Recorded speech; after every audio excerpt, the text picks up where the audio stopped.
Hello students, this is Preeti. Welcome to Skyland Education, the Education Hub. I am a computer teacher in a CBSE affiliated school.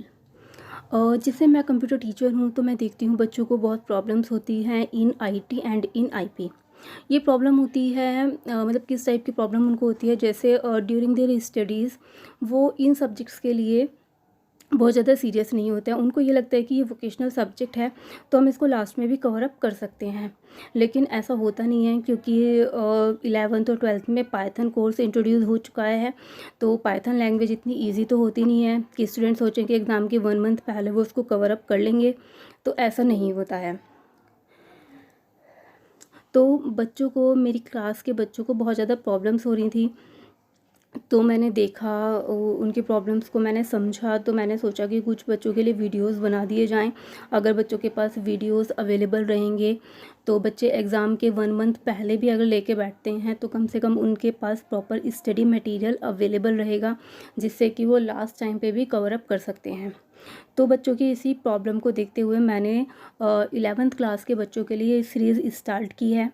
इसमें मैंने CBSE के new pattern यानी new syllabus के according सारे videos बनाए हुए हैं, जिसमें स्टूडेंट्स 1 बाय 1 वीडियोस को देख के अपना जो भी उनका टॉपिक है उसको वो क्लियर कर सकते हैं। इस वीडियो में मैंने चैप्टर 1 के कुछ टॉपिक्स को कवर करवाया है। आगे अगले आने वाले वीडियोस में आपके चैप्टर 1 के जो बचे हुए टॉपिक हैं उनको मैं कवर करवाऊंगी, और अगले आने वाले चैप्टर्स में अगले आने वाले वीडियोस में मैं चैप्टर वाइज जो भी आपके टॉपिक्स हैं उनको क्लियर कराऊंगी। तो चलिए वीडियो को स्टार्ट करते हैं।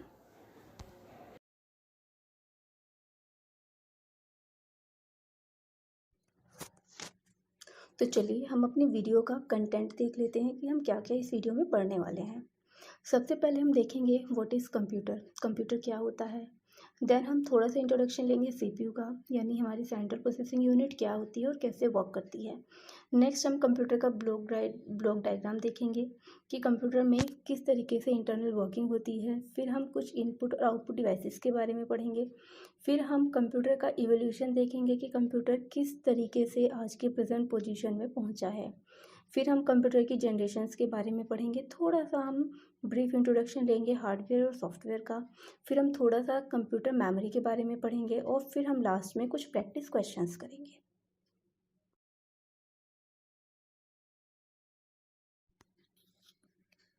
ओके, तो our first topic is what is computer. Computer क्या होता है। कंप्यूटर एक इलेक्ट्रॉनिक डिवाइस है जो कि टोटली डिपेंड करती है इलेक्ट्रिसिटी पे, यानी ये बिना इलेक्ट्रिसिटी के नहीं चल सकती, टोटली डिपेंड होती है इलेक्ट्रिसिटी से। अगर हम डेस्कटॉप की बात करें तो वो फुली डिपेंडेंट होता है इलेक्ट्रिसिटी पे, और इनफैक्ट अगर हम लैपटॉप की बात करें तो उसको भी चार्ज करने के लिए हमें इलेक्ट्रिसिटी की ज़रूरत पड़ती ही पड़ती है। तो इसीलिए कंप्यूटर एक इलेक्ट्रॉनिक डिवाइस है। ये बेसिकली वर्क करता है इनपुट प्रोसेस और आउटपुट के बेस पे। जैसा कि आप डायग्राम में देख सकते हैं, कंप्यूटर को इनपुट मिलता है एक्सटर्नल, और जो हमारा आउटसाइड वर्ल्ड होता है उससे वो इनपुट लेता है। According to the given input ये वर्क करता है, यानी ये प्रोसेस करता है, और उस प्रोसेस के बाद जो रिज़ल्ट मिलता है वो उसको आउटसाइड वर्ल्ड में फिर से सेंड कर देता है, जो कि हमें आउटपुट डिवाइसेस पे शो होता है। प्रोसेस में आप देख रहे हैं डायग्राम में एक स्टोरेज का भी ऑप्शन है। प्रोसेस के बाद हमारे पास ऑप्शन होता है कि जो हमारा रिज़ल्ट आया है उसको हम आउटपुट यूनिट पे डिस्प्ले करना चाहते हैं, या फिर हम उसको स्टोरेज में सेव करना चाहते हैं। यहाँ पे आपको एक और टर्म दिख रही है, that is computer system. Computer को कंप्यूटर सिस्टम क्यों कहा जाता है। कोई भी सिस्टम जो होता है, this is the collection of the devices, और it may be the collection of the people, है ना। कोई भी जो कलेक्शन होता है, जो एक ग्रुप होता है, उसको हम सिस्टम कहते हैं। जो कंप्यूटर होता है हमारा, वो कोई इंडिविजुअल डिवाइस नहीं है। This is a collection of basically 4 devices. The first one is monitor, second is CPU, keyboard and mouse. इन चारों डिवाइसेस के बिना हमारा कंप्यूटर प्रॉपरली वर्क नहीं कर सकता है। अगर हम बात करें मॉनिटर की, तो क्या मॉनिटर कोई इंडिविजुअली वर्क कर सकता है, नहीं कर सकता है। सीपीयू नहीं कर सकता है। कीबोर्ड इंडिविजुअल वर्क कर सकता है, नहीं कर सकता है। माउस नहीं कर सकता है। तो ये चारों मिल के एक कंप्यूटर सिस्टम बनाते हैं, इसीलिए हम कंप्यूटर को कंप्यूटर सिस्टम कहते हैं। नेक्स्ट टॉपिक है हमारा सीपीयू। सीपीयू की फुल फॉर्म होती है सेंट्रल प्रोसेसिंग यूनिट। ये एक इलेक्ट्रॉनिक सर्किटरी होती है जो कि वन और मोर आईसीज पे प्लेस होती है। आईसीज फॉर होता है इंटीग्रेटेड सर्किट्स। सीपीयू हमारा बेसिकली प्रोसेसिंग के लिए यूज़ होता है। ये आउटसाइड वर्ल्ड से इनपुट के रूप में कुछ डेटा और इंस्ट्रक्शंस लेता है, फिर उन पे वो प्रोसेस करता है और जो रिज़ल्ट होता है उसको वो through output devices outside world को दे देता है। बेसिकली ये इसी प्रोसीजर पे वर्क करता है, इनपुट प्रोसेस एंड आउटपुट। इसमें कुछ रजिस्टर्स होते हैं। जो रजिस्टर्स होते हैं वो टेम्परेरी डेटा स्टोरेज होते हैं। जो सीपीयू होता है उसके पास छोटी छोटी डेटा स्टोरेज के लिए कुछ मेमोरी होती है जो कि रजिस्टर्स होते हैं। जैसे फॉर एग्जांपल हमने कंप्यूटर को प्रोसेस करने के लिए दिया है 2+2+2, यानी उसको 2 फिर 2 और फिर 2, 3 टाइम्स 2 प्लस करना है। तो सीपीयू इसको कैसे कैलकुलेट करेगा? फर्स्ट सीपीयू करेगा 2+2 यानी कि 4 आंसर आएगा हमारा। तो इस 4 को स्टोर करके रखने के लिए सीपीयू को कहीं ना कहीं मेमोरी चाहिए। वो मेमोरी उसको रजिस्टर से मिलती है। इस 4 को वो रजिस्टर में स्टोर करके रखेगा। देन जब वो नेक्स्ट टाइम कैलकुलेशन करेगा तो वो 4+2 करेगा। तो जो सीपीयू की लोकल मेमोरी होती है वो रजिस्टर होती है और ये बहुत ही ज़्यादा छोटी होती है। नेक्स्ट मैं आपको बताना चाहूँगी जो हमारा सीपीयू होता है उसके बेसिकली 2 कंपोनेंट्स होते हैं, एएलयू एंड सीयू। एएलयू 4 होता है arithmetic logic unit and CU 4 होता है कंट्रोल यूनिट। एएलयू क्या करता है? एएलयू जितने भी अर्थमेटिक और लॉजिकल कैलकुलेशंस आते हैं सीपीयू के अंदर वो कैलकुलेशंस जाते हैं एएलयू में, यानी एएलयू अर्थमेटिक और लॉजिकल कैलकुलेशंस को परफॉर्म करता है। नेक्स्ट हमारा है control unit. Control unit computer में यानी सीपीयू के अंदर जितनी भी प्रोसेसेस हो रही हैं, जितने भी वर्क हो रहे हैं, उन सबको कंट्रोल करने का काम करता है कि जो हमारा डेटा है वो इनपुट डिवाइसेस से कैसे आएगा, कैसे वो आउटसाइड सीपीयू आउटपुट डिवाइसेस पे शो होने के लिए जाएगा, या वो मेमोरी में जाएगा, या वो एएलयू में प्रोसेस होने के लिए जाएगा। ये सारे जो कंट्रोलिंग होती है वो कंट्रोल यूनिट करती है। आपने एक टर्म भी सुनी होगी माइक्रो प्रोसेसर। माइक्रो प्रोसेसर हम सीपीयू को ही कहते हैं।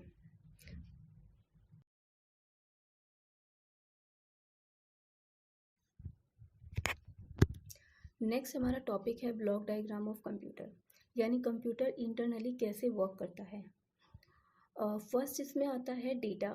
जो हमारा डेटा होता है वो रॉ फैक्ट मटेरियल्स होते हैं, यानी उनका पर्टिकुलर कोई मीनिंग नहीं होता है। ये हम कह सकते हैं कि उनका अपना मीनिंग होता है लेकिन वो हमें पर्टिकुलर इंफॉर्मेशन नहीं देते हैं। तो जो डेटा होता है वो इनपुट यूनिट के थ्रू मेमोरी में एंटर करता है, यानी सबसे पहला हमारा डेटा जाता है प्राइमरी स्टोरेज में। प्राइमरी स्टोरेज से सीपीयू उसको फैच करता है और फैच करने के बाद जो सीपीयू है, सीपीयू में 2 यूनिट होती है, कंट्रोल यूनिट और अर्थमेटिक लॉजिक यूनिट। तो हमारा जो डेटा होता है फैच करके वो जाता है कंट्रोल यूनिट में।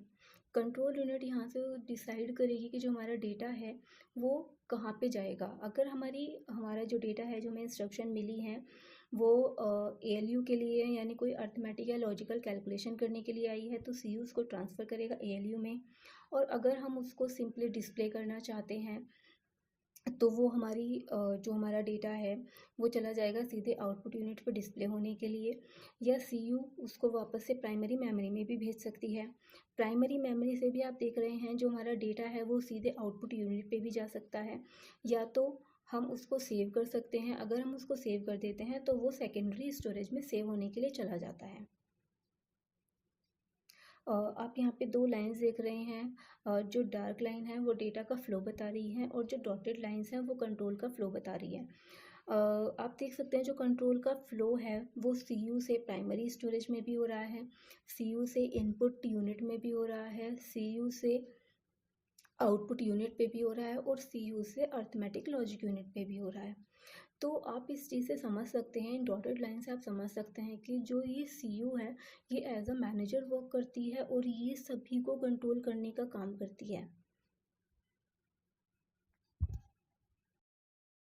नेक्स्ट हम स्टडी करेंगे इनपुट डिवाइसेस के बारे में। इनपुट डिवाइसेस क्या करती हैं? इनपुट डिवाइसेस कंट्रोल सिग्नल्स को कंप्यूटर में सेंड या फिर एंटर कराने का वर्क करती हैं। जैसे हमें हमारा जो डेटा होता है, हमारी जो इंस्ट्रक्शंस होती हैं, वो हम कंप्यूटर में एंटर कराना चाहते हैं, कंप्यूटर में हम उसको सेंड करना चाहते हैं, तो हम उसको कैसे सेंड करेंगे?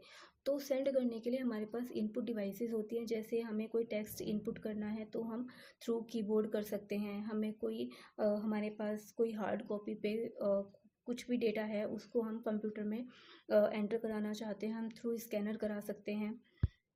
तो ओवरऑल अगर हमें कोई भी कंप्यूटर में कोई भी डेटा इनपुट कराना है, एंटर कराना है, तो उसके लिए हम इनपुट डिवाइसेस या इनपुट यूनिट्स का यूज़ करते हैं।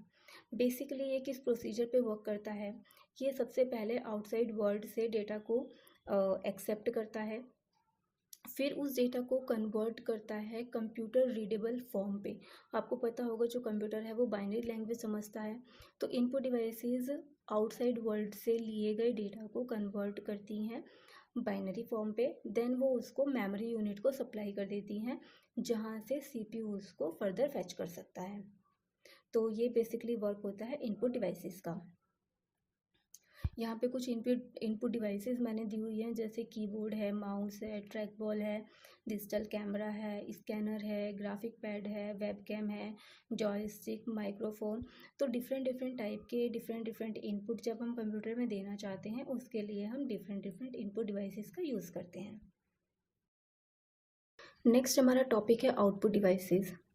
आउटपुट डिवाइसेस का वर्क होता है कि जो सीपीयू ने रिज़ल्ट प्रोड्यूस किया है उसको डिस्प्ले कराना। मेन इसका यही वर्क होता है कि सीपीयू के थ्रू जो हमें रिज़ल्ट मिला है वो कैसे आउटसाइड वर्ल्ड में भेजा जाए, या आउटसाइड वर्ल्ड में किस तरीके से उसको डिस्प्ले किया जाए। ये मेन वर्क होता है आउटपुट डिवाइसेस का या आउटपुट यूनिट्स का। इनका वर्क फ्लो कैसे चलता है? ये सीपीयू के थ्रू जनरेटेड आउटपुट को एक्सेप्ट करते हैं।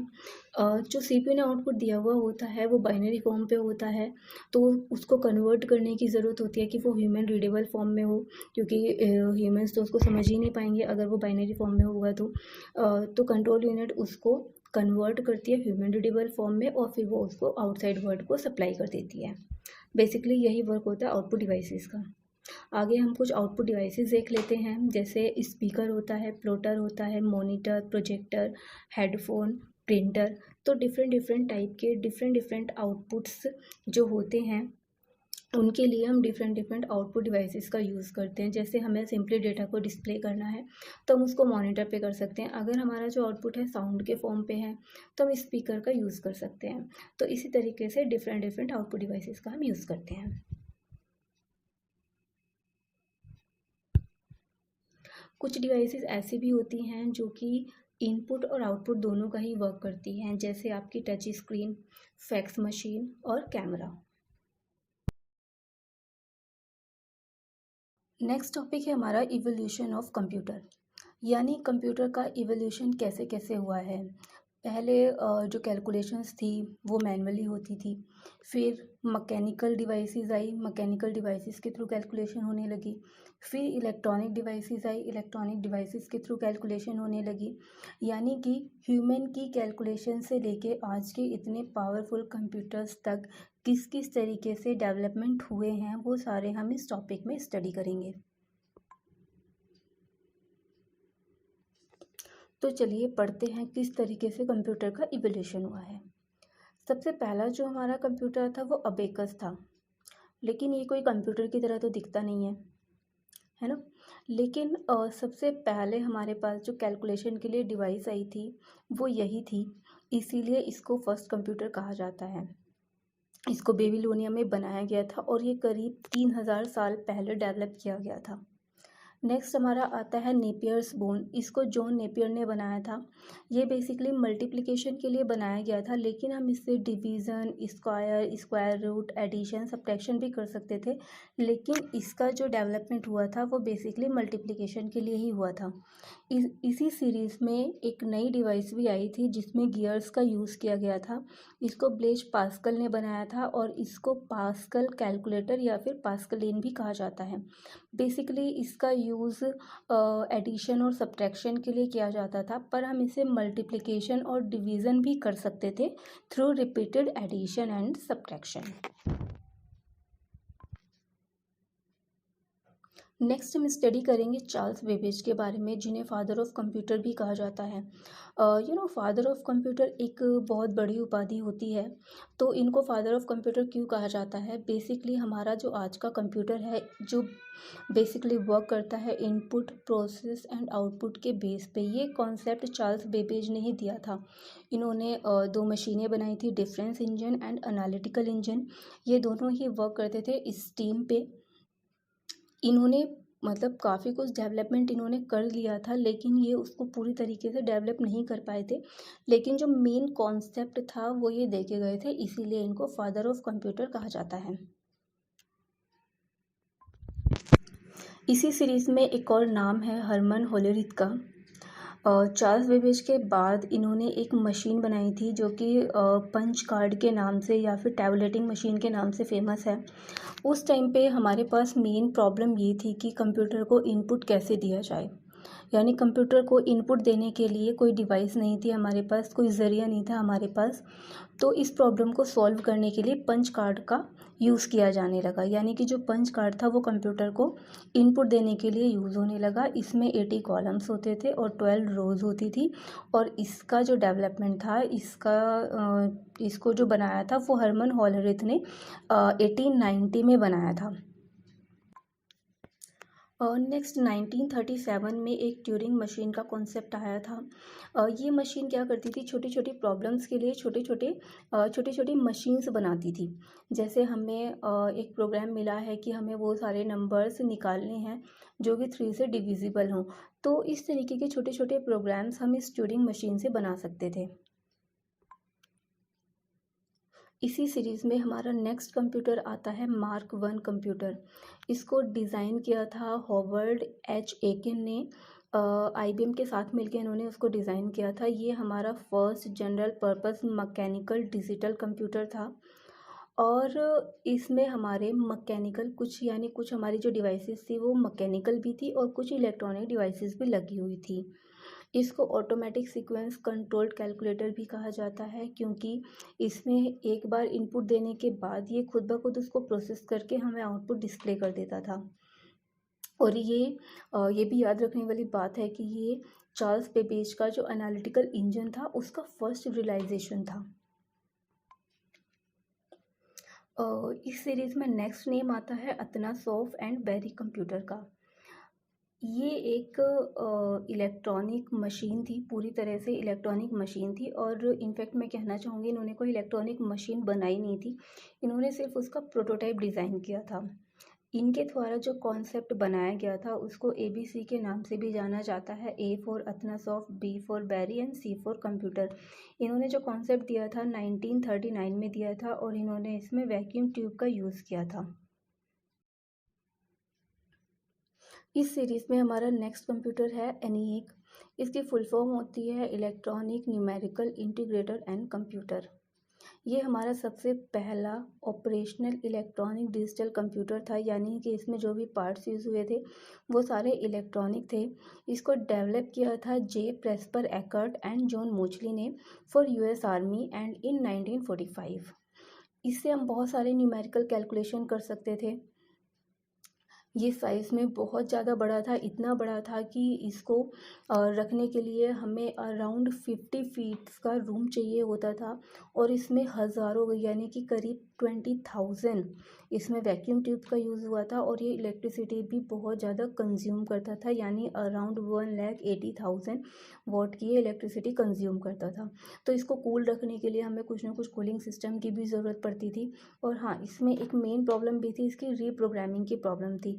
यानी कि प्रेजेंट टाइम पे हमने इसका डिज़ाइन या जो भी हमने डिज़ाइन इसका सेट किया हुआ है ये सिर्फ और सिर्फ उसी कैलकुलेशन को करता था। यानी हमने प्रेजेंट टाइम पे इसको डिज़ाइन किया हुआ है प्लस के लिए, प्लस ऑपरेशन के लिए, तो प्रेजेंट टाइम पे ये सिर्फ और सिर्फ प्लस ही करेगा। अगर हम इसे माइनस कराना चाहते हैं तो हमें इसको फिर से रीप्रोग्राम करना पड़ता था, जो कि बहुत ही ज़्यादा टाइम कंज्यूमिंग था। तो इसमें ये एक मेन प्रॉब्लम थी। ENIAC की रीप्रोग्रामिंग की प्रॉब्लम को सॉल्व करने के लिए एक नया कंप्यूटर डिज़ाइन किया गया जो कि एडवेक था। इसकी फुल फॉर्म है electronic discrete variable automatic calculator. यानी जो हमारी रीप्रोग्रामिंग की प्रॉब्लम थी एनईए कंप्यूटर्स में, उसको एडवेक ने सॉल्व कर दिया था। इसको डिज़ाइन किया गया था John von Neumann and H Goldstine के द्वारा इन 1952। ये मशीन भी काफ़ी बड़ी थी, एनईए से थोड़ी छोटी थी, लेकिन फिर भी ये काफ़ी बड़ी थी साइज़ में, और हम इससे बहुत सारे कैलकुलेशन कर सकते थे, जैसे addition, subtraction, multiplication and division. और ये बहुत सारे आवर्स तक बिना रिबूट किए हुए प्रॉपरली वर्क कर सकता था। ये इसकी खास बात थी।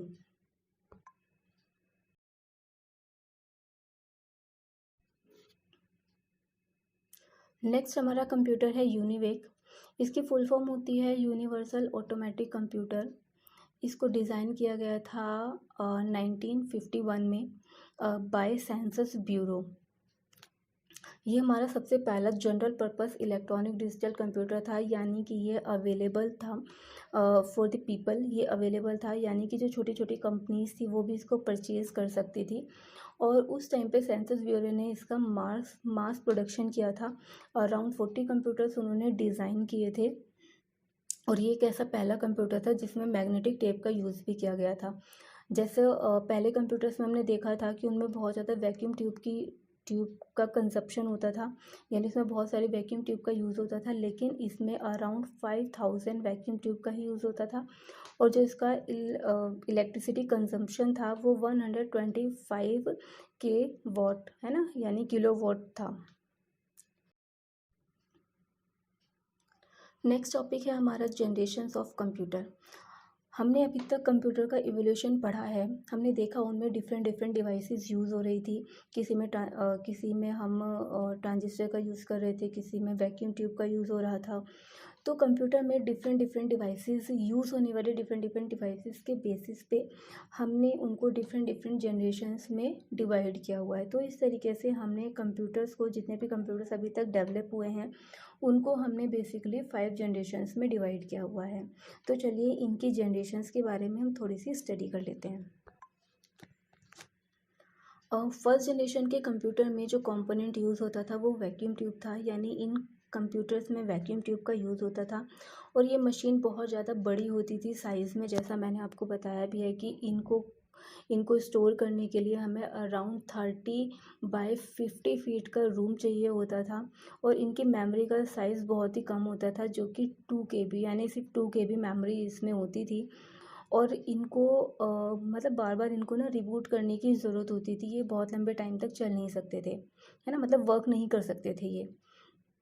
और इनमें मॉनिटर का भी कोई कॉन्सेप्ट नहीं होता था। अगर हमें आउटपुट चाहिए होता था तो हम उसको थ्रू प्रिंट आउट लेते थे। और इसमें इनपुट के लिए पंच कार्ड का यूज़ किया जाता था। पंच कार्ड हम पहले स्टडी भी कर चुके हैं, तो उन्हीं पंच कार्ड का यूज़ किया जाता था इनमें एज अ इनपुट। और ये सिर्फ और सिर्फ बाइनरी लैंग्वेज को ही समझते थे, यानी जो हमारी 0 1 की फॉर्म होती है उसी में इस पर वर्क होता था। और ये इतने बड़े होते थे तो इसीलिए बहुत ज़्यादा इलेक्ट्रिसिटी कंज्यूम करते थे। तो इलेक्ट्रिसिटी, है ना, इनसे बहुत ज़्यादा हीट भी निकलती थी, तो उसको बैलेंस करने के लिए इनमें कूलिंग सिस्टम का भी यूज़ किया जाता था। और ऑब्वियसली इतने बड़े थे तो इनकी कॉस्ट भी बहुत ज़्यादा थी। इसके कुछ एग्जांपल्स देख लेते हैं, जैसे एनीक, एडवेक, एडसेक, IBM 650 और IBM 701, इसके कुछ एग्जांपल्स हैं। नेक्स्ट हमारी सेकेंड जनरेशन है। कंप्यूटर की सेकेंड जनरेशन में जो हमारा कंपोनेंट यूज़ होता था वो ट्रांजिस्टर था। ये वैक्यूम ट्यूब से साइज़ में छोटा होता था। और इसमें इन कंप्यूटर्स में मेमोरी का साइज़ थोड़ा सा बढ़ गया था, यानी 32 KB तक हो गया था। और इन कंप्यूटर्स में भी फर्स्ट जनरेशन की ही तरह इनपुट के लिए पंच कार्ड का यूज़ होता था। और इन कंप्यूटर्स में भी मॉनिटर्स नहीं होते थे, तो हमें अगर आउटपुट चाहिए होता था तो वो हम प्रिंट आउट के थ्रू ही लेते थे। और ये भी काफ़ी बड़े होते थे साइज़ में, तो इनको भी कूल रखने के लिए कूलिंग सिस्टम की ज़रूरत होती थी। और ऑब्वियसली ये बहुत ज़्यादा कॉस्टली भी थे, और इसमें मल्टीटास्किंग भी नहीं हो सकती थी। नेक्स्ट कंप्यूटर आता है हमारा थर्ड जनरेशन के कंप्यूटर्स। इसमें जो कंपोनेंट यूज़ होता था वो ICs यूज़ होते थे, यानी इसमें इंटीग्रेटेड सर्किट्स यूज़ होते थे। और ये हमारे पहले ऐसे कंप्यूटर्स है जिसमें कीबोर्ड और मॉनिटर का कॉन्सेप्ट आया था, यानी इन कंप्यूटर में हम जब काम करते तो हम थ्रू कीबोर्ड और थ्रू मॉनिटर्स कर सकते थे। इनमें जो हम लैंग्वेज यूज़ करते थे, जो हमारी पुरानी 2 जनरेशन्स हैं, उनमें हम सिर्फ़ और सिर्फ़ बाइनरी लैंग्वेज का ही यूज़ कर सकते थे, यानी वो सिर्फ़ और सिर्फ़ बाइनरी लैंग्वेज पे ही वर्क करते थे। लेकिन जो थर्ड जनरेशन के कंप्यूटर्स थे, वो हाई लेवल लैंग्वेजेस का यूज़ करते थे, जैसे Fortran, pascal, basic, ALGOL, COBOL etcetera. और इनका जो यूज़ होता था वो बेसिकली एयरलाइन सिस्टम या वेदर या फिर मार्केट फोरकास्टिंग के लिए, इन सब पर्पज़ के लिए इन कंप्यूटर्स का यूज़ किया जाता था। फोर्थ जनरेशन में जो कंप्यूटर होते थे उसमें कंपोनेंट के तौर पर वीएलएसआई का यूज़ होता था। वीएलएसआई की फुल फॉर्म होती है very large scale integrated circuits. Obviously अब हम फोर्थ स्टेज में पहुंच चुके थे तो कंप्यूटर्स की स्पीड बहुत ज़्यादा बढ़ गई थी और ये कंप्यूटर्स बिना रिबूट किए हुए बहुत महीनों तक काम कर सकते थे, यानी बिना रुके हुए ये बहुत कई महीनों तक काम कर सकते थे। और इन कंप्यूटर्स में बहुत सारे इनपुट और आउटपुट डिवाइसेस, जैसे हमने अभी पढ़ा है, बहुत सारे इनपुट और आउटपुट डिवाइसेस होती थी। तो इन कंप्यूटर्स में हम बहुत सारे इनपुट और आउटपुट डिवाइसेस को अटैच कर सकते थे। और हाँ, one more important thing is there कि जो इंटरनेट का कॉन्सेप्ट था वो फोर्थ जनरेशन में ही इंट्रोड्यूस हुआ था। तो लास्ट जनरेशन है हमारी फिफ्थ जनरेशन। प्रेजेंट टाइम पे हम फिफ्थ जनरेशन में ही हैं, यानी जो हमारी प्रेजेंट टाइम पे जनरेशन चल रही है वो फिफ्थ जनरेशन ही है।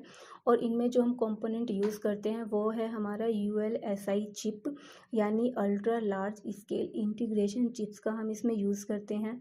और आपको भी पता है कि ये जो कंप्यूटर्स होते हैं ये बहुत ही ज़्यादा पावरफुल हैं और ये कॉस्टली भी नहीं होते हैं। आप भी जानते हैं कि आज के टाइम पे सभी के यहाँ पे लैपटॉप्स कंप्यूटर्स ईजिली अवेलेबल हैं और उनको यूज़ करना भी बहुत इजी होता है। हाँ, इसमें एक और कॉन्सेप्ट याद रखने वाला है, वो है पैरेलल प्रोसेसिंग। पैरेलल प्रोसेसिंग क्या होती है कि कंप्यूटर के पास अगर कोई एक टास्क आया है वर्क करने के लिए, है ना, कंप्यूटर के पास कोई प्रोसेस आई है प्रोसेसिंग के लिए, तो कंप्यूटर क्या करता है, कंप्यूटर उसको छोटे छोटे पार्ट्स में डिवाइड कर देता है। और हाँ, कंप्यूटर के पास क्या होता है, डिफरेंट डिफरेंट प्रोसेसर्स होते हैं। तो कंप्यूटर उस वर्क को डिवाइड करके जो भी उसके पास प्रोसेसर्स अवेलेबल हैं वो सबको एक एक पार्ट दे देगा और वो सारे प्रोसेसर्स एक साथ मिलके उस वर्क को करेंगे। तो इससे क्या होता है कि हमारी जो स्पीड होती है, जो हमारे कंप्यूटर की स्पीड होती है वो बढ़ जाती है ना। जैसे फॉर एग्जांपल अगर मेरे पास कोई वर्क आया है करने के लिए और मुझे उस वर्क के लिए 5 डेज़ दिए गए, यानी मैं 5 डेज़ में उस वर्क को कर सकती हूँ। वहीं मैं क्या करूँगी कि मैं उस वर्क को 5 अलग अलग पर्सन्स में डिवाइड कर दूँगी। तो अब हम एक साथ 5 अलग अलग पर्सन्स उस वर्क को कर रहे हैं तो वो वर्क हमारा सिर्फ 1 डे में ही कंप्लीट हो जाएगा। सेम यही कॉन्सेप्ट है पैरेलल प्रोसेसिंग का। इस डायग्राम में आप देख सकते हैं कि जो कंप्यूटर की जनरेशन्स हैं उनको मैंने बहुत ही शॉर्ट में आप लोग के लिए लिख दिया है कि आप जब भी एग्ज़ाम देने जाओ, है ना, या फिर जब भी आपको ना एक क्विक रिवीजन चाहिए तो आप यहाँ से देख सकते हैं, क्योंकि यहाँ पे ईच एंड एवरीथिंग बहुत ही शॉर्ट में दी हुई है कि जो हमारे कंप्यूटर्स की जनरेशन्स हैं वो कब से कब तक थी, उनमें कौन कौन सी डिवाइसेस यूज़ हो रही थी, उसकी हार्डवेयर फीचर्स क्या थी, उनकी कैरेक्टरिस्टिक्स क्या थी और कौन कौन से उसकी एग्जांपल्स हैं। तो आप यहाँ से कंप्यूटर जनरेशन्स का एक ओवरव्यू ले सकते हैं। नेक्स्ट हम स्टडी करेंगे हार्डवेयर एंड सॉफ्टवेयर्स। फर्स्ट हम स्टडी करते हैं कि हार्डवेयर क्या होते हैं।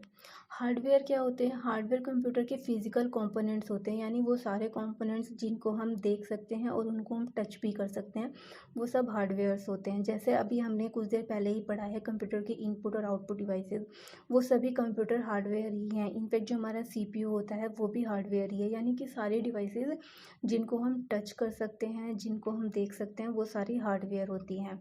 नेक्स्ट हमारा आता है सॉफ्टवेयर। सॉफ्टवेयर क्या होता है, सॉफ्टवेयर सेट ऑफ इंस्ट्रक्शंस और डेटा होता है जिसके थ्रू हमारे हार्डवेयर वर्किंग फॉर्म पे आते हैं, यानी कि हमारे जो हार्डवेयर्स हैं वो वर्क कर पा रहे हैं बिकॉज ऑफ द सॉफ्टवेयर। अगर हमारे हार्डवेयर में सॉफ्टवेयर नहीं होगा तो हमारा हार्डवेयर भी किसी काम का नहीं होगा। जैसे कि फॉर एग्ज़ाम्पल आपके पास लैपटॉप तो है लेकिन उसमें सॉफ्टवेयर्स नहीं हैं, तो क्या आपका कंप्यूटर वर्क करेगा? नहीं करेगा। जैसे आपके घर में टीवी है, TV is also hardware, TV भी एक हार्डवेयर ही है। अगर आपके घर में टीवी है लेकिन उसमें डीटीएच का कनेक्शन नहीं है तो आपका टीवी किसी यूज़ का नहीं है, ठीक है। तो जो हमारा सॉफ्टवेयर है, सॉफ्टवेयर के थ्रू ही हमारे हार्डवेयर वर्क करते हैं। या आप ये भी देख सकते हैं कि जो भी कंप्यूटर में वर्क हो रहा है, जो भी आप कंप्यूटर में वर्क करते हैं वो थ्रू सॉफ्टवेयर्स ही करते हैं, ठीक है। हार्डवेयर के कुछ एग्जांपल्स हैं जैसे keyboard, mouse, monitor, CPU etcetera. इसी तरीके से सॉफ्टवेयर्स के कुछ एग्जांपल्स हैं, Microsoft Word, Excel, PowerPoint, Paint, Notepad etcetera. Next topic है हमारा कंप्यूटर मेमोरी। कंप्यूटर की मेमोरी में हम डेटा को 2 टाइप से स्टोर कर सकते हैं। कुछ डेटा को हम टेम्परेरी स्टोर कर सकते हैं और कुछ डेटा को हम परमानेंट स्टोर कर सकते हैं। डेटा को टेम्परेरी स्टोर करने के लिए हमारे पास मेन मेमोरी होती है जिसको हम रैम भी बोलते हैं, और डेटा को परमानेंटली स्टोर करने के लिए हमारे पास डिफरेंट सेकेंडरी स्टोरेज डिवाइसेस होती हैं जिसमें हम डेटा को परमानेंटली स्टोर करके रख सकते हैं। फिर कंप्यूटर की कुछ यूनिट्स होती हैं, कंप्यूटर की कुछ मेमोरी यूनिट्स होती हैं जिसके बेसिस पे हम मेमोरी को मेज़र कर सकते हैं। कंप्यूटर की मेमोरी को मेज़र करने के लिए जो स्मॉलेस्ट यूनिट होती है वो बिट होती है। अगर हम कीबोर्ड से कोई भी लेटर, डिजिट या फिर कोई भी की प्रेस करते हैं तो वो कंप्यूटर में 1 बाइट का स्पेस लेती है। जो ये 1 बाइट होता है ये छोटे-छोटे 8 पार्ट से मिलके बना होता है, और जो ये इसका 1 पार्ट है इसको हम 1 बिट कहते हैं। तो हम कह सकते हैं कि 8 बिट इक्वल्स टू 1 बाइट होता है। आगे हम फर्दर कह सकते हैं कि 4 बिट्स मिलके 1 निबल बनाते हैं, तो 2 निबल इक्वल्स टू 1 बाइट होता है। इसी तरीके से अगर हम 1024 यानी 1024 बाइट्स को मिलाते हैं तो वो 1 किलोबाइट होता है। 1024 किलोबाइट को मिला के 1 मेगाबाइट बनता है। 1024 मेगाबाइट को मिला के 1 गीगाबाइट बनता है। 1024 गीगाबाइट को मिला के 1 टेराबाइट बनता है। वैसे मुझे लगता है कि टेराबाइट तक अगर आप पढ़ लेते हैं तो दैट इज़ सफिशेंट। बाकी ये जो ब्लैक एंड वाइट इमेज है इसमें भी मैंने बहुत सारा एक्सटेंशन दिया हुआ है मेमोरी यूनिट्स का। अगर आप आगे और स्टडी करना चाहते हैं तो आप इस डायग्राम से कर सकते हैं। चलिए अब हम थोड़ा सा स्टडी करेंगे कंप्यूटर की मेमोरीज़ के बारे में। कंप्यूटर में मेमोरी बेसिकली 2 टाइप की होती है, primary memory and secondary memory. Primary memory को ही हम मेन मेमोरी भी कहते हैं। प्राइमरी मेमोरी फर्दर 3 टाइप की हो सकती है, cache memory, RAM and ROM. Primary memory में जो डेटा स्टोर होता है वो टेम्परेरी स्टोर होता है। जो भी हम वर्क करते हैं वो हमारा प्रेजेंट टाइम में रैम में ही होता है। अगर हमें कंप्यूटर में कोई भी वर्क करना है, कोई फाइल ओपन करनी है तो उसको पहले रैम में ही आना ज़रूरी होता है। अगर वो रैम में है तो हम उसमें प्रोसेसिंग कर सकते हैं, अदरवाइज़ प्रोसेसिंग नहीं होगी। अगर हम सेकेंडरी मेमोरी की बात करते हैं तो सेकेंडरी मेमोरी का यूज़ डेटा को परमानेंटली स्टोर करके रखने के लिए होता है।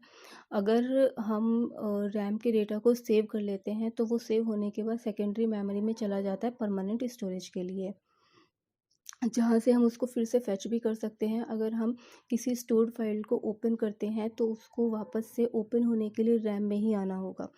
तो बिना रैम के हम वर्क नहीं कर सकते हैं, इसीलिए रैम को मेन मेमोरी भी कहा जाता है। बिना सेकेंडरी मेमोरी के हम वर्क कर सकते हैं, सिर्फ हमारा जो डेटा होगा वो स्टोर नहीं होगा, हम कुछ भी स्टोर नहीं कर पाएंगे, लेकिन हम प्रॉपरली वर्क कर सकते हैं अगर हमारे सिस्टम में सिर्फ और सिर्फ रैम लगी है, यानी प्राइमरी मेमोरी लगी हुई है। तो जो हमारी प्राइमरी मेमोरी होती है वो 3 टाइप की होती है, कैश मेमोरी, रैम एंड रोम। और रैम को हम फिर से फर्दर 2 टाइप्स में क्लासीफाई कर सकते हैं। First one is D RAM and the second one is S RAM. आप देख सकते हैं कि रोम को भी हम 3 टाइप में डिवाइड कर सकते हैं, प्रोम, ई प्रोम एंड ई प्रोम। जो सेकेंडरी मेमोरी है उसमें डिफरेंट डिवाइसेस यूज़ होते हैं, डिफरेंट टाइप से हम डेटा को स्टोर कर सकते हैं। जैसा कि आप डायग्राम में देख सकते हैं कि कुछ फ्लैश मेमोरी डिवाइसेस होती हैं, हार्ड डिस्क होती है हमारे पास, फ्लॉपी डिस्क होती है हमारे पास। तो इस तरीके से स्टोरेज को इस डेटा को स्टोर करने के लिए हमारे पास डिफरेंट डिवाइसेस होते हैं जिसमें हम डेटा को परमानेंटली स्टोर करके रख सकते हैं। अब हम कंप्यूटर की मेमोरी के टाइप्स को 1 बाय 1 करके देख लेते हैं। सबसे पहले आता है हमारा रोम। रोम की फुल फॉर्म होती है रीड ओनली मेमोरी। जैसे इसके नाम से ही पता चलता है कि ये वो मेमोरी होती है या इसका जो कंटेंट होता है उसको हम सिर्फ और सिर्फ रीड कर सकते हैं, हम इसमें कुछ भी राइट नहीं कर सकते। उसके पीछे बहुत बड़ा रीज़न भी होता है। हमारे कंप्यूटर को स्टार्ट होने के लिए कुछ सेट ऑफ इंस्ट्रक्शंस की ज़रूरत होती है जिसको हम बायोस बोलते हैं। इसकी full form basic input output system होती है। अगर हमारे सिस्टम में बायोस नहीं है तो हमारा कंप्यूटर सिस्टम ऑन नहीं होगा, और अगर हमारे बायोस से यानी हमारे बेसिक इनपुट आउटपुट सिस्टम में थोड़ी सी भी खराबी आ जाती है तो भी हमारा कंप्यूटर सिस्टम ऑन नहीं होगा। तो इसीलिए जो रोम चिप दी जाती है वो सिर्फ़ और सिर्फ रीड ओनली होती है, हम उसको रीड कर सकते हैं। अगर हमें ये फैसिलिटी हो कि हम उसमें चेंजेस कर सकें और हम कुछ गलत चेंजेस कर देंगे तो हमारा पूरा सिस्टम ही ख़राब हो जाएगा, हम उसमें कुछ भी वर्क नहीं कर पाएंगे। तो इसीलिए रोम को रीड ओनली बनाया गया है, हम उसके डेटा को सिर्फ और सिर्फ रीड कर सकते हैं। और बेसिकली इसका जो यूज़ होता है वो बायोस को, बेसिक इनपुट आउटपुट सिस्टम को स्टोर करने के लिए होता है। हमारा कंप्यूटर जब स्टार्ट होता है तो वो बायोस के थ्रू ही स्टार्ट होता है। जो हमारी रोम होती है वो 3 टाइप की होती है, P ROM, E prom and ई ई प्रोम। प्रोम की फुल फॉर्म होती है प्रोग्रामेबल रीड ओनली मेमोरी। जैसे मैंने अभी आपको बताया जो रोम होती है वो रीड ओनली होती है, उसको हम सिर्फ और सिर्फ रीड कर सकते हैं, उसमें हम कुछ भी राइट नहीं कर सकते हैं। लेकिन इसमें आगे फर्दर चेंजेस हुए, फिर रोम के बाद पी रोम आई यानी प्रोग्रामेबल रीड ओनली मेमोरी आई, जिसमें हम प्रोग्रामिंग भी कर सकते थे। लेकिन इसमें कंडीशन ये थी कि हम सिर्फ़ और सिर्फ एक ही बार प्रोग्रामिंग कर सकते थे। अगर हमने एक बार प्रोग्रामिंग कर दी है तो हम उसको डिलीट या इरेज़ नहीं कर सकते थे। सेकंड हमारी आती है ईप्रोम यानी erasable programmable read only memory. इसमें हम प्रोग्रामिंग कर भी सकते थे और हम उसको इरेज़ भी कर सकते थे by using ultraviolet rays. Next हमारा आता है EEPROM, electrically erasable programmable read only memory. ये ईप्रोम की तरह ही है, इसमें भी हम डेटा को इरेज कर सकते हैं बाय यूजिंग द इलेक्ट्रिसिटी और by using the current. Next हमारा है रैम। रैम की फुल फॉर्म होती है रैंडम एक्सेस मेमोरी। ये हमारी मेन मेमोरी होती है, जैसे मैंने अभी थोड़ी देर पहले आपको बताया भी है कि रैम में जो डेटा स्टोर होता है वो टेम्पररी स्टोर होता है, और जो भी हम वर्क करते हैं वो रैम में ही होता है।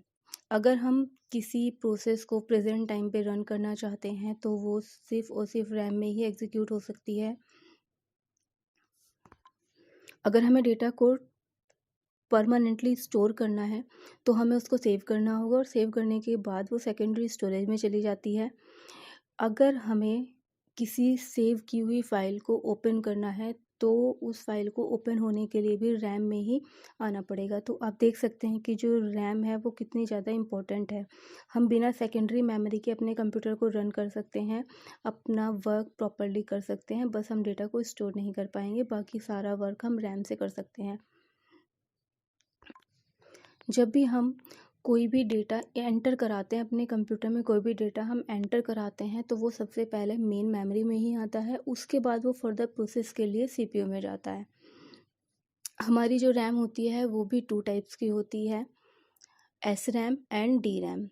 एस रैम की फुल फॉर्म है static random access memory and D RAM की फुल फॉर्म होती है डायनामिक रैंडम एक्सेस मेमोरी। दोनों में डिफरेंस क्या होता है, जो हमारी एस रैम है इसको हमें पीरियोडिकली रिफ़्रेश नहीं करना पड़ता है और ये कंपैरेटिवली बहुत एक्सपेंसिव होती है। लेकिन जो हमारी डायनामिक रैंडम एक्सेस मेमोरी है इसको हमें पीरियोडिकली रिफ़्रेश करना पड़ता है, तो इसकी जो स्पीड होती है वो कुछ स्लो हो जाती है। नेक्स्ट हमारी मेमोरी का टाइप है कैश मेमोरी। ये एक प्राइमरी मेमोरी ही है जिसको हम प्लेस करते हैं between CPU and primary memory. ये भी एक टेम्पररी मेमोरी ही है जिसको हम सीपीयू और प्राइमरी मेमोरी के बीच में लगाते हैं, जिससे सीपीयू का जो एक्सेस करने का टाइम है वो कम हो जाता है। जैसे अगर हमारी कोई फ़ाइल सेकेंडरी स्टोरेज में सेव है ना, वो पेजेस वो 100 पेजेस की है, हम उसको ओपन करते हैं तो ओपन होके फ़ाइल रैम में आएगी। अब मेरे कुछ 10 ऐसे पेजेस हैं जिनको मुझे बार बार यूज़ करना पड़ता है, तो हमारा ऑपरेटिंग सिस्टम क्या करेगा, इन 10 पेजेस को वो कैश मेमोरी में रख देगा। जो कैश मेमोरी है वो सीपीयू के ज़्यादा पास में है in comparison of RAM memory.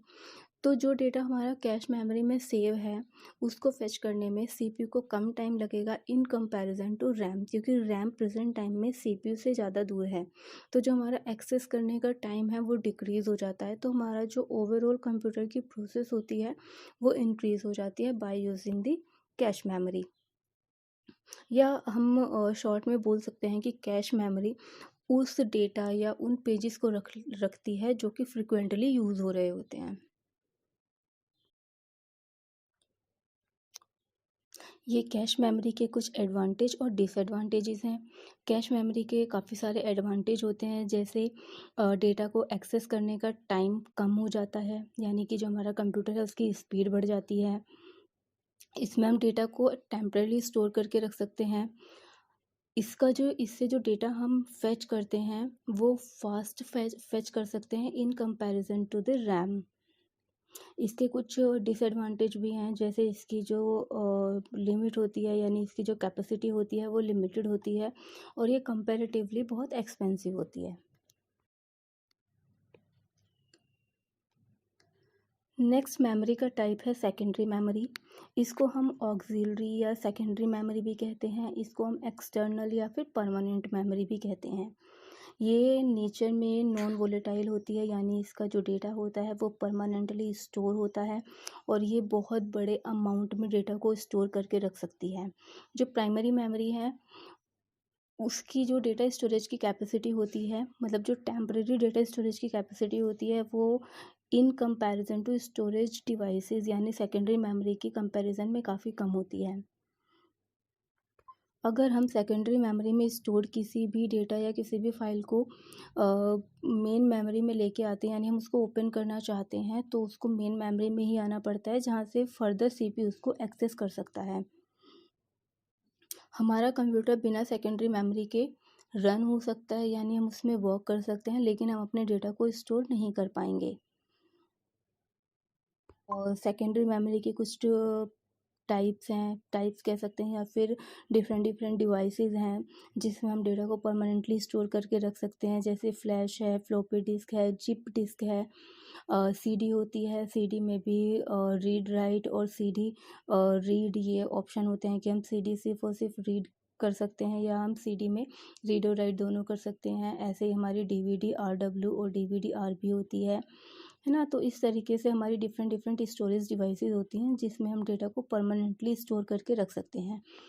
अभी एक न्यू डिवाइस भी आई है जिसको हम एसएसडी यानी कि सॉलिड स्टेट ड्राइव के नाम से जानते हैं, जो कि हार्ड डिस्क की कंपैरिजन में काफ़ी फास्ट होती है। इसमें हम ह्यूज अमाउंट में डेटा को स्टोर करके रख सकते हैं और इसका जो एक्सेस टाइम है वो भी काफ़ी कम होता है in comparison to hard disk. चलिए, तो अब हम कुछ प्रैक्टिस क्वेश्चंस कर लेते हैं।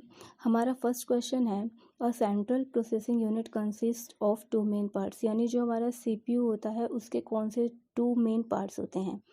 फर्स्ट है हमारा control unit and arithmetic logic unit. Second है हमारा control unit and RAM. Third है हमारा motherboard and arithmetic logic unit. And fourth है हमारा कंट्रोल यूनिट एंड मदरबोर्ड। ये हमने बहुत अच्छे से अभी पहले पढ़ा हुआ है। जो हमारा सीपीयू होता है उसके टू मेन पार्ट्स होते हैं, control unit and arithmetic logic unit. So the answer will B A. Second question है हमारा, the CPU control unit is responsible for obtaining instructions, interpreting instructions, all logic functions और both A and B. ये भी हम देख चुके हैं कि जो हमारी कंट्रोल यूनिट होती है वो कंट्रोलिंग का काम करती है, तो इसका जो आंसर होगा that will be answer D, यानी both A and B. Third question है हमारा, RAM memory is considered volatile because this memory is erased when the computer is turned off. यानी हमारी जो रैम होती है उसको हम वोलेटाइल यानी अस्थायी मेमोरी भी कहते हैं, क्योंकि इसका डेटा कंप्यूटर बंद होने के बाद, यानी जब हम कंप्यूटर को स्विच ऑफ कर देते हैं तब हमारा डेटा इरेज हो जाता है। तो हम जानते हैं कि ये सही है, तो the answer will B A, true. Fourth question है हमारा, the following is an example of a computer peripheral. Peripheral क्या होता है, कंप्यूटर की जितनी भी इनपुट आउटपुट डिवाइसेस होती हैं उनको हम पेरिफेरल डिवाइसेस कहते हैं। तो ऐसी कौन सी डिवाइस है इनमें से जो कि एज अ इनपुट या फिर आउटपुट के रूप में यूज़ होती है। फर्स्ट ऑप्शन है हमारा द सीपीयू, सेकंड है हमारा the motherboard, third one is the keyboard and fourth is the RAM. So हम बहुत अच्छे से पढ़ चुके हैं कि जो हमारा कीबोर्ड है वो इनपुट डिवाइस होता है, तो पेरिफेरल हमारा इसमें क्या होगा, कीबोर्ड। फिफ्थ क्वेश्चन है हमारा यूनिवैक स्टैंड्स फॉर, यानी यूनिवैक की फुल फॉर्म क्या होती है। ये भी हम बहुत अच्छे से पढ़ चुके हैं। यूनिवैक की फुल फॉर्म होती है universal automatic computer. Next question है हमारा who is the inventor of difference engine. Difference engine किसने बनाया था, ये भी हमने देखा था कि चार्ल्स बेबेज ने डिफरेंस इंजन बनाया था। बेसिकली इन्होंने 2 इंजन बनाए थे, difference and analytical. Seventh question है हमारा ALU स्टैंड्स फॉर, यानी ALU की फुल फॉर्म क्या होती है। ये हम काफ़ी बार पढ़ चुके हैं, तो हमें पता है ALU की फुल फॉर्म होती है arithmetic logic unit. So the answer will be A। Next question है हमारा a computer can not boot if it does not have the. एक कंप्यूटर को बूट होने के लिए मैंने बताया था बायोस की ज़रूरत होती है, और जो कंप्यूटर होता है उसको बूट होने के लिए ऑपरेटिंग सिस्टम की भी ज़रूरत होती है। अगर हमारे कंप्यूटर में ऑपरेटिंग सिस्टम नहीं होगा तो हमारा कंप्यूटर वर्क नहीं करेगा। So the answer will be C, operating system. Next question is where are data and program stored when the processor uses them, यानी जब हम डेटा और प्रोग्राम को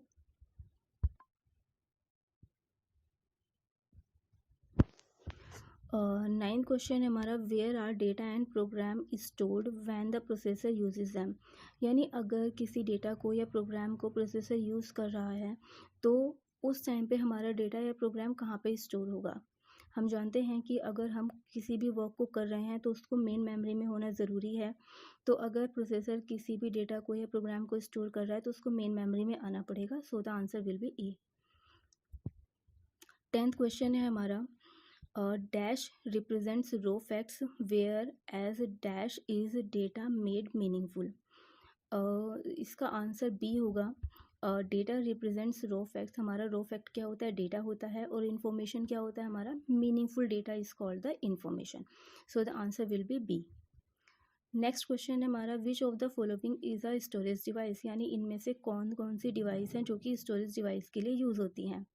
टेप, हार्ड डिस्क या फ्लॉपी डिस्क या all of these. हमें पता है कि ये सारी ही डिवाइसेस हमारी स्टोरेज डिवाइसेस हैं। So the answer will be D। Next है हमारा EEPROM stands for.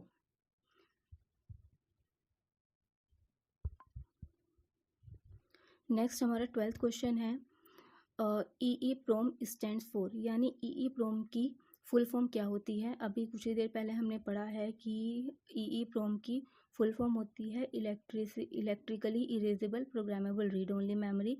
So the answer will be A। Next question है हमारा which of the following are input devices, यानी यहाँ पे जो डिवाइसेस दी हुई हैं इनमें कौन कौन सी या कौन सी डिवाइस इनपुट डिवाइस के रूप में यूज़ होती है। फर्स्ट हमारा है keyboard, second mouse, third card reader, next all of these. हमें पता है कि ये सभी हमारे इनपुट डिवाइसेस होती हैं। So the answer will be D। 14th question है हमारा examples of output devices are, इनमें से कौन कौन सी ऐसी डिवाइसेस हैं जो कि आउटपुट डिवाइसेस के रूप में यूज़ हो सकती हैं। फर्स्ट है हमारा स्क्रीन, सेकंड हमारा प्रिंटर, थर्ड है हमारा speaker, and the fourth one is all of these. हमें पता है कि ये सारे ही डिवाइसेस आउटपुट डिवाइसेस हैं। So the answer will be all of these. 15th question है हमारा बायोस स्टैंड्स फॉर, यानी बायोस की फुल फॉर्म क्या होती है। ये भी हम काफ़ी बार पढ़ चुके हैं। बायोस की फुल फॉर्म होती है basic input output system. So the answer will be A। 16th question है हमारा what kind of memory is both static and non volatile. ऐसी कौन सी मेमोरी है जो कि स्टैटिक तो है ही और वो नॉन वोलेटाइल भी है। ऐसी मेमोरी होती है हमारी रोम जो कि स्टैटिक भी होती है और नॉन वोलेटाइल भी होती है। सो the answer will B B।